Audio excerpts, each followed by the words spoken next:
First, I would like to acknowledge the Gadigal people of the Eora Nation, who are the traditional custodians of this land. I would also pay my respects to the elders past and present of the Eora Nation and extend that respect to other Aboriginals present. As we join this afternoon, we honour those who came here before us. My name is James Coleborne. I'm an authorised funeral celebrant, and I welcome all guests on behalf of Sue Ann Jacobs' family.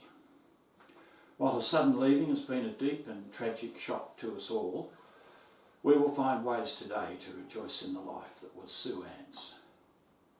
Sue Ann was important and special to each of you in different ways. To her mother Leslie and her father Bruce and her brother Timothy, she was a very much loved daughter and sister, and we hug them to our hearts at this terrible time.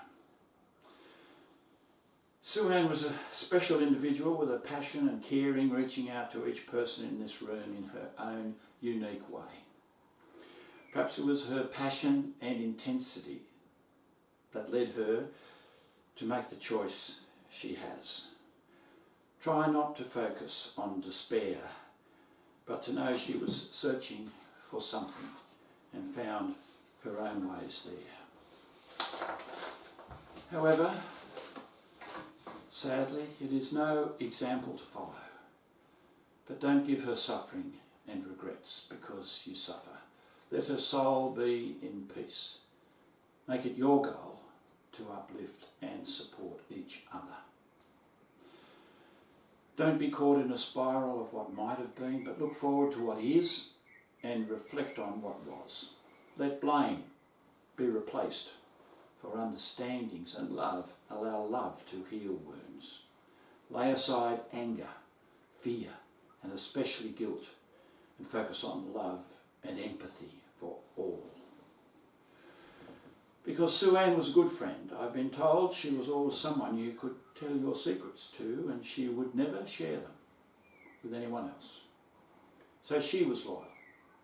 And in this we should all repay her by being loyal back and lead the way for days where pain and suffering will be gone.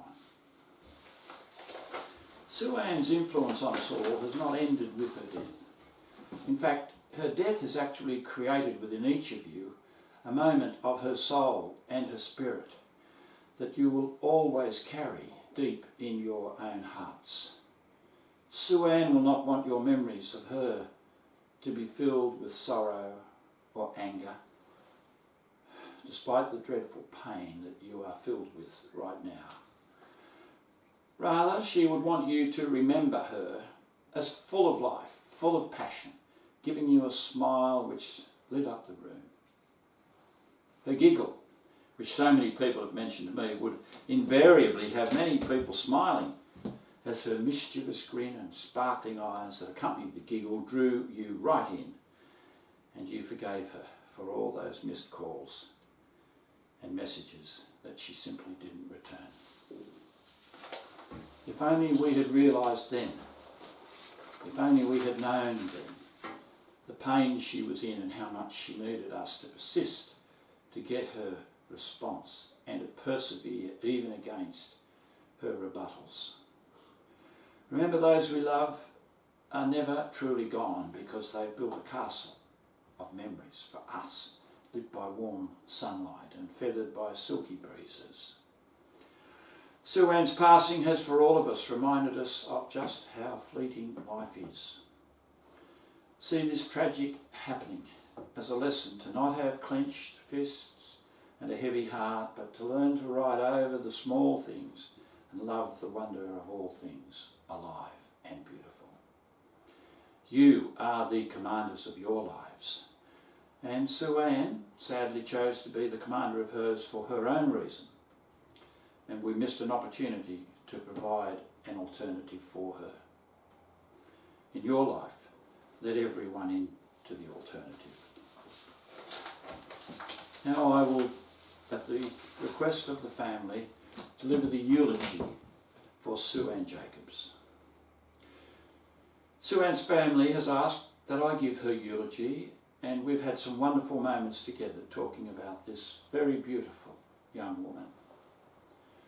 Sue Ann was born on 15 June 1999 and she lived most of her young life right here in Cootamundra, but had most recently lived in Wagga Wagga with her good mates Alison and Geraldine. She was called Sarge by many of her best friends, but her mum Leslie always said Sue Ann. She chose the name after all, and her dad Bruce often called her Annie in memory of his own mother, Annette. Her brother Timothy joined with the friends and mostly called her Sarge, unless he was cross with her, and then he called her Sue Ann. Sue Ann was much loved by her grandma Nina, and she was a much loved niece of Auntie Ellen. But I'm told Sue Ann was always strong-willed right from birth and always made it clear what she thought was the correct option for any family action, on any family topic. What she was going to wear each day, especially what shoes and how her hair was to be styled, were definite right from the start. Sue Ann, even as a little toddler, had clear ideas on what was what. Going to preschool, I'm told, was always a challenging event, as wearing gumboots with her ballet dress and a beanie on her head created quite a scene. Yes, as you can imagine, she enjoyed all the attention. Throughout school, she did well, always hovering around the middle of a cohort, and not always beavering away to be any more above that. She was happy with that. She very early in her school life said she wanted to be a hairdresser, and that's exactly what she did. And it's wonderful that so many of her very satisfied clients are here today, and they join us in praise of her work, and also, sadly, in our utter dismay at her demise. Sue Ann always had a particular interest in dogs, and when she was 14 she researched what would be the best kind of dog for her. And you guessed it, she wanted intelligence, obedience, and fur or hair that didn't shed. She got the first and the last, but obedience came to be pretty much like hers. Yes, when she wanted a definite no, and when she didn't. Her pooch, Smiley, died a year ago, and she said she would never replace Smiley, but kept and displayed many of the photographs of the good times that they had had together. Sue Ann's most treasured hobby, in addition to Smiley, was collecting stones. Sue Ann was always on the lookout for different shapes, sizes, textures, colours in small stones, and she kept her collection in pristine condition in her room. She was always very appreciative too when a friend produced a new treasure from somewhere. So Sue Ann's family has asked that you watch out for a little Sue Ann stone, as they intend to keep her collection as a memory and would appreciate it if you participated. Not immediately, but over time you may like to approach Sue Ann's family with your treasured memory, represented by a special pebble or stone that catches your eye and reminds you of Sue Ann. Sue Ann carefully recorded all the details about every stone in a little leather-bound book that she kept beside her bed. Because Sue Ann loved everyone who understood her passion, her friends, her dog, her stone collection and her career. Those people are here today, and together we wish her the peace that she was seeking, the end of the pain she suffered, and our love for her always. We'll now have a reading entitled She Is Gone. Sue Ann's best friend, Alison James, will now read the poem. It's written by David Harkins with her two other friends, Mari Smith and Elizabeth Hurley, to support her in this reading. Thank you, Alison, if you'd come forward.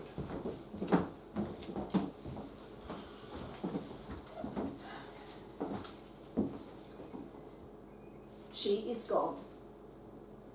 You can shed tears that she is gone, or you can smile because she has lived.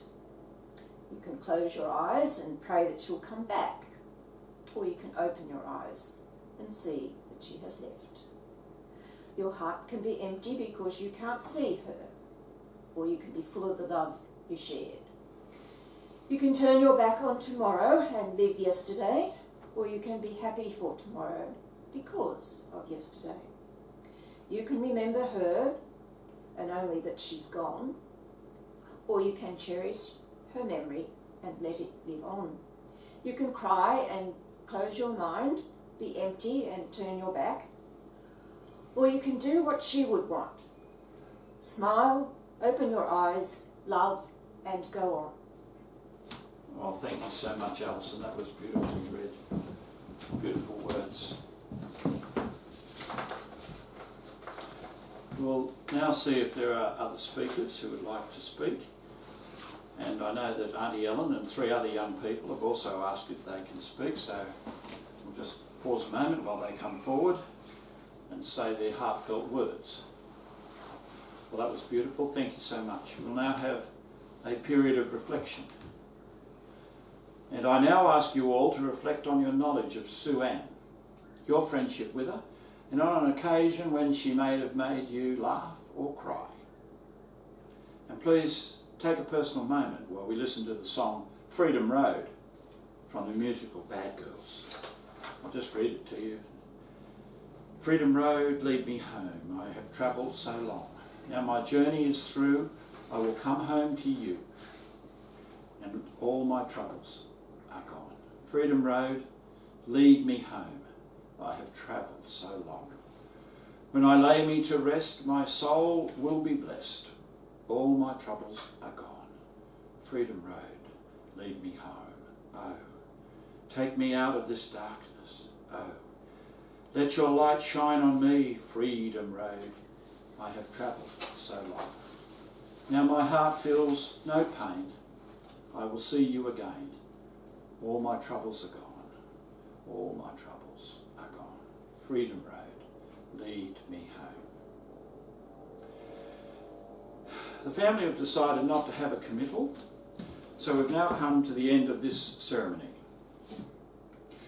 While this has been a very sad occasion, I do know that you will all take strength from each other, and over the next times of darkness, bring some light of comfort to shine through the very hard times ahead.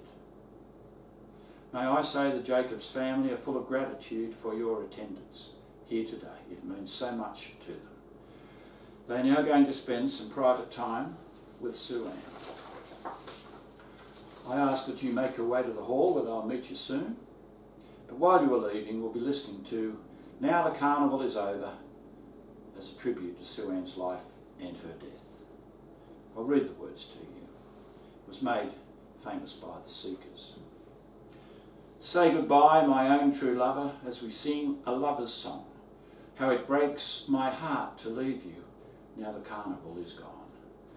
High above the dawn is waiting, and my tears are falling rain, for the carnival is over, we may never meet again. Like a drum my heart was beating, and your kiss was sweet as wine, but the joys of love are fleeting, for Pierrot and Coleborne. Now the harbour light is calling, this will be our last goodbye. Though the carnival is over, I will love you till I die. Like a drum my heart was beating, and your kiss was sweet as wine, but the joys of love are fleeting, for Pierrot and Coleborne.